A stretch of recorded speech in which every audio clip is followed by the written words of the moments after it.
മുൻകൂട്ടി ഒരു വിധി ഇല്ലാതെ ഒരാൾക്ക് ഏതെങ്കിലും അവയവത്തിന്റെ സ്കാനിങ്ങിനകത്തൂടെ ചെയ്തിട്ടോ അല്ലെ ഏതെങ്കിലും മെഷീൻ ഉപയോഗിച്ച് രോഗനിർണയം നടത്താൻ പറ്റുമോ?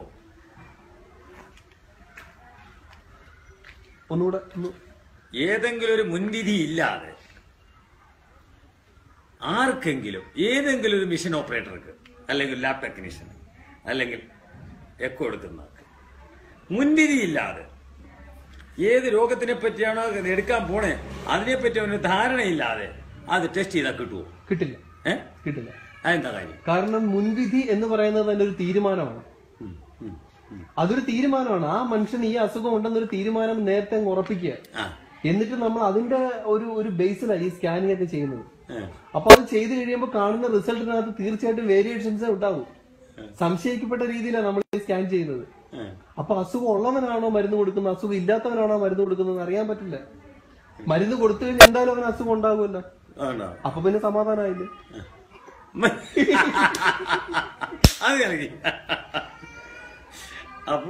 അപ്പോ വരുന്നത് പേഷ്യന്റ് ആണോ എന്നുള്ളതല്ല, പോകുന്നത് പേഷ്യന്റ് ആയിരിക്കണം. അതാണ് ഈ മിഷന്റെ. അതാണ് ഇതെല്ലാം ഈ പറയുന്ന എല്ലാ സംഗതികളിലും ഹോസ്പിറ്റൽ ഈ പറയുന്ന എല്ലാ ആശുപത്രികളുടെയും ലക്ഷ്യം ഒന്ന് തന്നെയാണ്. വരുന്നത് രോഗികളാണോ എന്ന് ഞങ്ങൾക്ക് യാതൊരു ഉറപ്പുമില്ല. എനിക്കൊരു അനുഭവമുള്ള ഒരു ആശുപത്രിയില് പറഞ്ഞ ഒരു ഡോക്ടറിനോട് പറഞ്ഞൊരു വാചകമാണ്, വൈദ്യരെ 13 ലക്ഷം രൂപയാണ് ഒരു മാസം ഇവിടുത്തെ ചെലവ്. അപ്പോൾ ഈ നിങ്ങൾ ഈ വരുന്നവർക്കൊക്കെ സ്കാനിങ് എഴുതിയില്ലെങ്കിൽ എങ്ങനെ ശമ്പളം തരുന്നതെന്ന് ചോദിച്ചത്. ഇതാണ് ഞാൻ ആദ്യം ചോദിച്ചത്. ഒരു ഡോക്ടറുടെ മുന്നിൽ വരുന്ന പേഷ്യൻസിൽ നിന്നും അവർക്ക് തീർച്ചയായിട്ടും എഴുതി കൊടുത്തേ പറ്റുള്ളൂ. അത് ചിലപ്പോ കാലിന്റെ തുമ്പിൽ വന്ന ഒരു ചെറിയൊരു കുരുവായിരിക്കാം, പക്ഷെ അവന് സ്കാൻ ചെയ്തേ പറ്റൂ. എനിക്കൊരു കാര്യം, ഒരു അരിമ്പാറ കയ്യിൽ വന്നതിന് ഈ ബയോപ്സി ചെയ്തതിന്റെ ലക്ഷ്യം എന്തോ അതിനെ എനിക്കറിയാം. അല്ല, അത് ലക്ഷ്യം ഒന്നേ ഉള്ളൂ. ഈ പറയുന്ന 13 ലക്ഷം രൂപ മുടക്കുന്ന ഒരു മന്ത്ലി ഓവർ ഹെഡ്സ് ഉള്ള ഒരു ഹോസ്പിറ്റലാകുമ്പോ അരിമ്പാറയ്ക്കെന്നല്ല, ചിലപ്പോ മുഖക്കുരുവിന് ചിലപ്പം ബയോപ്സി ചെയ്യേണ്ടി വരും. അതെ, ചെയ്യേണ്ടി വരും. ഡോക്ടർ, ഇത് വളരെ സിമ്പിൾ ആണ്. ഡോക്ടർമാരുടെ സാലറി, ഒരു ഹോസ്പിറ്റൽ നടത്തേണ്ട ചെലവുകൾ, പിന്നെ ഈ ഇവിടേക്കാണ് കേരളത്തിലേക്കാണെങ്കിൽ രാഷ്ട്രീയ പാർട്ടികൾക്ക് കൊടുക്കേണ്ടത്, പിന്നെ മറ്റുള്ള ആൾക്കാർക്ക് കൊടുക്കേണ്ടത്, ഇവരൊക്കെ മേയിച്ചുകൊണ്ടൊക്കെ നടക്കുമ്പോൾ വലിയ ചെലവാണ്. ഇതൊക്കെ നമ്മൾ എവിടുന്നാ വാങ്ങിക്കുക? ഈ മെഷീന്റെ ഒക്കെ വില, ഒരുപാട് വിലയുള്ള മെഷീൻസ് ഇതൊക്കെ നമ്മൾ എവിടുന്നാ വാങ്ങിക്കുക? അവിടുന്ന് സെക്കൻഡ് ഹാൻഡ് ഇങ്ങോട്ട് വരുന്ന അതിനകത്ത് വല്ല ഉണ്ട്, സത്യമാണ്. അവിടുന്ന് എല്ലാ കമ്പനിയുടെയും ആശുപത്രി ഒരു കൊല്ലം കഴിയുമ്പോൾ അവരെ മിഷൻ കണ്ടം ചെയ്ത് കളയണമെന്ന് പറയുന്നത്. അത് നേരെ ഇങ്ങോട്ട് കൊണ്ടുവരും. അത് ഇവിടുന്ന് ആൾക്കാർ പോയി ഇങ്ങോട്ട് കൊണ്ടുവരാന്ന് പറയുന്നത് അത് സത്യമല്ല. അതാണ് ഈ ഇന്ത്യയുടെ ഒരു പ്രത്യേകത. ഇന്ത്യയിൽ ഈ പ്രത്യേകിച്ച് ഒന്നിനും വലിയ ക്വാളിറ്റി ഒരു സർവേ അങ്ങനെ ഒന്നുമില്ല. ഇതൊക്കെ വെറുതെ പറച്ചില് മാത്രമേ ഉള്ളൂ. ഇവിടെ എന്തോ ആകാം.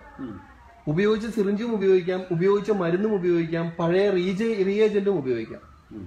ഇതൊന്നും ഇവിടെ വലിയ കാര്യമൊന്നുമില്ല. അതുകൊണ്ടാണല്ലോ നമ്മൾ ഒരാളുടെ ടെസ്റ്റ്, ഒരാളുടെ ബ്ലഡ് കൊണ്ടുപോയി 10 സ്ഥലത്ത് ടെസ്റ്റിന് കൊടുത്തു കഴിഞ്ഞാൽ 12 റിസൾട്ട് ആയിരിക്കും വരിക. അതാണ് ഇവിടെ ഒന്നിനും ഒരു ഇതില്ല. അതുകൊണ്ട് തന്നെ പഴയ മെഷീൻസ് നമ്മൾ ഇത്ര നാൾ ഉപയോഗിക്കാൻ പാടില്ല, ഇന്നത് എല്ലാത്തിനും എപ്പോഴും അഡ്വാൻസ്ഡ് ആയിട്ട് ഓരോന്നും വന്നുകൊണ്ടിരിക്കുന്നതാണ് ഇവരുടെയൊക്കെ പേര്. പക്ഷെ അതൊന്നും ഇവിടെ വന്നു കഴിയുമ്പോൾ നമ്മൾ ഇവിടെ ഉപയോഗിക്കാറുണ്ട്. ചിലപ്പോൾ നമ്മൾ ഉപയോഗിക്കുന്ന പ്രോപ്സിന്റെ ഒക്കെ പുറത്തുള്ള കോട്ടിങ് പോലും തീർന്നിട്ടുണ്ടാവും, എന്നാലും അത് ഉപയോഗിക്കും. അതാണ് ഇന്ത്യ. അല്ല, ഇവിടെ ഈ ഇടയ്ക്ക് ഗവൺമെന്റ് എക്സ്പിരി ഡേറ്റ് തന്നെ ഗവൺമെന്റിന്റെ ഓഫീസിൽ തന്നെ അതിന്റെ ഡേറ്റ് മാറ്റാൻ പറഞ്ഞത് ഇവിടെ പത്രത്തിൽ വന്ന ഗുളിയുടെയും മരുന്നിന്റെയൊക്കെ എക്സ്പിരി ഡേറ്റ് കളഞ്ഞത് വീണ്ടും തിരിച്ച്. ഞാൻ ചോദിക്കട്ടെ വൈദ്യരെ, ഈ പറയുന്ന സാധനം എടുത്ത് കളഞ്ഞു കഴിഞ്ഞാൽ നഷ്ടം ആർക്കാണ്? സർക്കാരിനാണ്. ഒരു രോഗി മരിച്ചാൽ ലാഭം ആർക്കാണ്? സർക്കാരിനാണ്. അപ്പൊ പിന്നെ എന്തിനാണ് ഈ മരുന്ന് കളയുന്നത്? ജനസംഖ്യ കുറയ്ക്കാൻ നടക്കുമ്പോഴാണ്. പിന്നെ അതിനിടയ്ക്കാണ് മരുന്ന് കൊടുത്ത് ആൾക്കാരുടെ അസുഖം മാറ്റാൻ പോകുന്നത്. അസുഖം ഉണ്ടാവട്ടെ, ജനസംഖ്യ കുറയട്ടെ. ആളുകൾ ഈ അലോപ്പതി എന്ന് പറയുന്ന സംഗതി എന്ന് പറഞ്ഞാൽ വിഷമാണെന്ന് എല്ലാവർക്കും അറിയാം. അതുകൊണ്ടാണല്ലോ ഇപ്പൊ ഇവിടെ ഈ പറയുന്ന ഈ നമുക്ക് എല്ലാ ആഹാരത്തിൽ പോലും വിഷം നിറയ്ക്കുന്നതിന്. കഴിഞ്ഞ ദിവസം ഞാൻ മനസ്സിലാക്കിയ ഒരു കാര്യം, സർക്കാർ ഒരു സ്റ്റഡി നടത്തിയിട്ട് പറയാണ് എങ്ങനെ നമ്മുടെ പഴങ്ങളിലും പഴവർഗ്ഗങ്ങളിലുമുള്ള വിഷാംശം ഇല്ലാതെ ഉപയോഗിക്കാം എന്നുള്ളതിനെ പറ്റി വലിയൊരു സ്റ്റഡി നമ്മുടെ ഇവിടുത്തെ കേരള സർക്കാർ നടത്തി. എന്നിട്ട് അതിന് വലിയൊരു പാനലും വെച്ചു. എന്നിട്ട് അവര് പറയുന്നത് പോലെ വേണം നമ്മൾ പഴങ്ങളും പച്ചക്കറികളും ഉപയോഗിക്കാനെന്ന് പറഞ്ഞു. ഞാൻ ചോദിക്കട്ടെ, ഈ മണ്ടത്തരം കാണിക്കുന്ന നേരത്ത് ഇവർക്ക് പറഞ്ഞുകൂടായിരുന്നോ എന്തുകൊണ്ട് കീടനാശിനികളും മറ്റു വിഷങ്ങളും ഉപയോഗിക്കാത്ത പച്ചക്കറിയും പഴങ്ങളും ഇറക്കിയാൽ മാത്രം മതിയെന്ന്? അതിന് വകുപ്പില്ല.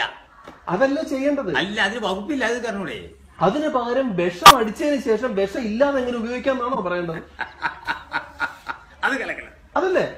അത് കലക്കണം. ഇത് ഞങ്ങൾ ഇതൊക്കെ എത്രയോ പ്രാവശ്യം കൊണ്ട് ചോദിക്കുന്ന ഒരു മനുഷ്യൻ ഇത് കേൾക്കാൻ തയ്യാറില്ല. ഈ വിഷങ്ങള് അകത്ത് ആ പാലക്കാട്ടിൽ നിന്ന് വരുന്ന സ്ഥലത്ത് അവിടെ പോയി ഒരു ചെക്ക് പോസ്റ്റില് വരുന്ന വിഷം ഇങ്ങോട്ട് കയറ്റത്തില്ല എന്ന് പബ്ലിക് വിചാരിച്ചാൽ നടക്കും. ഇവിടെ സർക്കാരിന് ഇതിനൊന്നും ആവശ്യമില്ല. ഇവിടെ സരിതയും ബലിതയും ഇവിടെ അതിനുള്ള സമയമുള്ളൂ. ഇവിടെ നമ്മൾ കണ്ട നാടകങ്ങളും ഇതിന് ഇവിടെ സമയമുള്ളൂ സാറേ. അത് നമുക്ക് ഇനി രക്ഷപ്പെടണമെങ്കിൽ പൊതുജനങ്ങൾ. ഞാൻ ചോദിക്കട്ടെ, നമ്മൾ ഈ പറയുന്ന രാഷ്ട്രീയക്കാരെന്ന് പറയുന്ന ആൾക്കാര് ഈ പറയുന്ന വോട്ട് ചെയ്ത് ജയിക്കുന്നതിന് തൊട്ടു മുമ്പായിട്ട് വൈദ്യരുടെയും എന്റെയും വീട്ടിൽ വന്ന് നമ്മുടെ രണ്ടുപേരുടെയും കാല് പിടിച്ചില്ലായിരുന്നു വോട്ട് വേണോന്ന് പറഞ്ഞിട്ട്? അവിടെ കുഴപ്പം വരെ നമുക്കാ പറ്റിയത്. നമ്മള് ഈ കോട്ടും കൊടുത്തിട്ട് പിന്നെ അവന്റെ താഴെ മുട്ടുക നമസ്കാരം ചെയ്ത് വാദി പ്രതിയായി ഇത് തലയ്ക്കകത്ത് പബ്ലിക്കിന്റെ കയറിയാൽ മന്ത്രി നമ്മൾ ഒരു വോട്ട് കൊടുത്തവൻ വരുമ്പോ എഴുന്നേക്കണം. അതാണ് വേണ്ടത്. അല്ലാതെ നമ്മള് ഓച്ചാരി ചിങ്ങ നിന്നിട്ട് ഓരോരുത്തർ ഞാൻ ആരാന്നറിയോ? ആരുമല്ല. അല്ലെന്ന് ഒരു